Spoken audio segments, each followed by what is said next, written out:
my name is Cam Russell, and my background is that I apprenticed when I was in my late teens as a cabinet maker. I also went to university and did a bachelor's in education to become a shop teacher. And I wound up being asked at one point to start the fine furniture program at Camosun College back in the late 80s, 1987. So I did that and wound up teaching there for 30 years from 1987 to 2017. It was kind of a unique course because it was 10 months long. You had the same students all day, every day for 10 months. So I always used to joke it was a bit like elementary school because you're in with the same people all day, every day. So I saw just over 500 students through that program.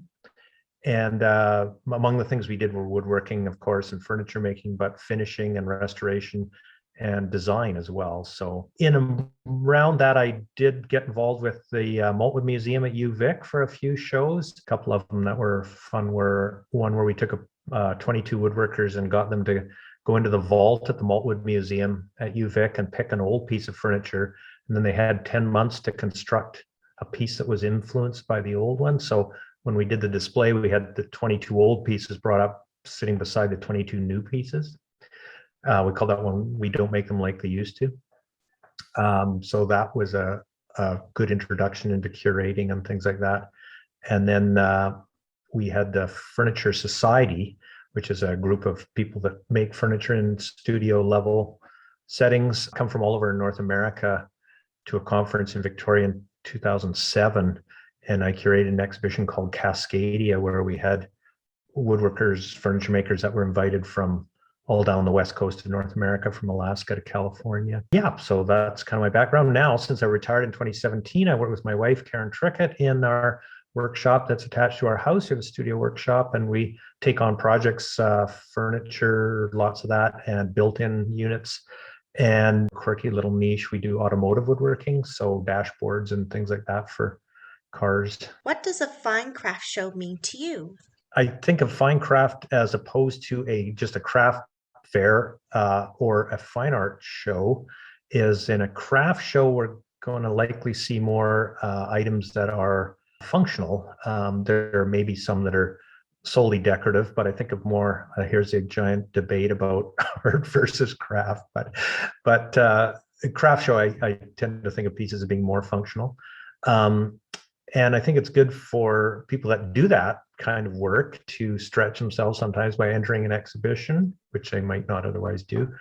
But also for the general viewing public, the folks that attend the gallery, it's really good for people to come see that within, not far from where they live, are people making things by hand in a small studio setting, and that you don't have to buy products from a factory made a long way away.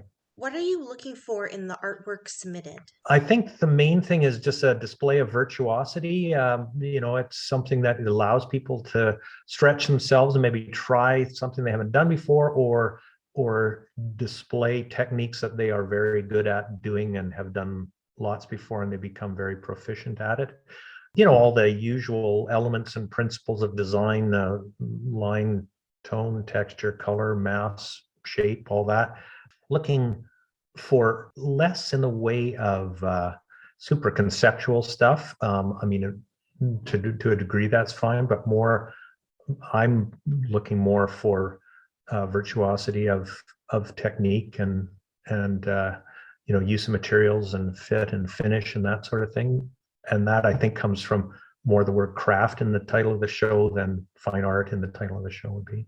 What should artists be careful of when submitting artwork? Part of the thing is you want to make sure that your photography truly highlights the work that you've done. So that's a tricky thing, to make sure that you get across what your skills are and the level of detail that you've gone to is done with the quality of your photos that you're submitting. So that's tricky. Yeah, and other than that, I would just say, I think, I find that most juried shows, as soon as people of any level enter a juried show, they're almost self-jurying from that point on, because you're knowing that people are going to have their eyes on it and going to be making comment on it.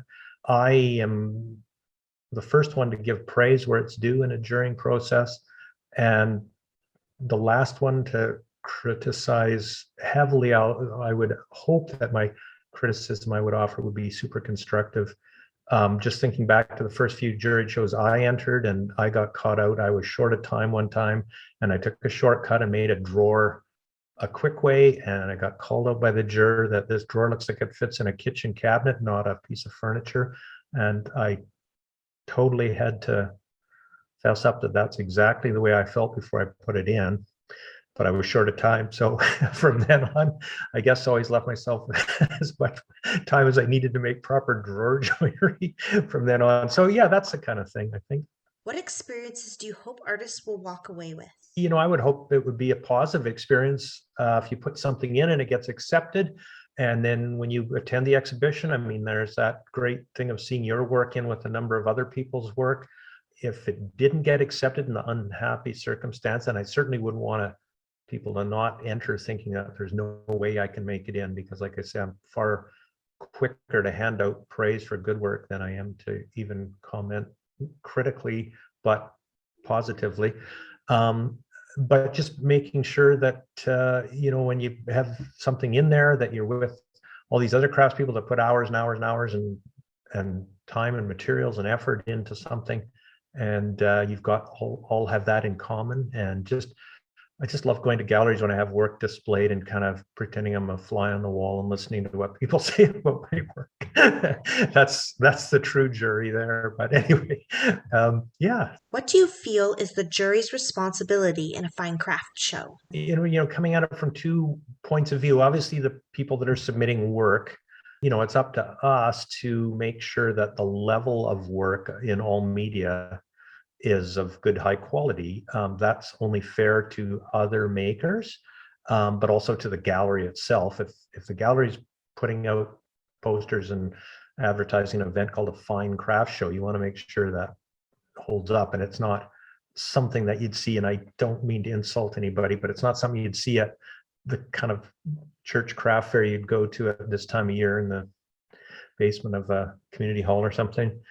So yeah, just making sure the level is up there, but also again for the viewing public. I mean, I think it's really good for people to see work being done by hand near where they live, and to make people aware of that, I think is kind of high on my objectives for something like this.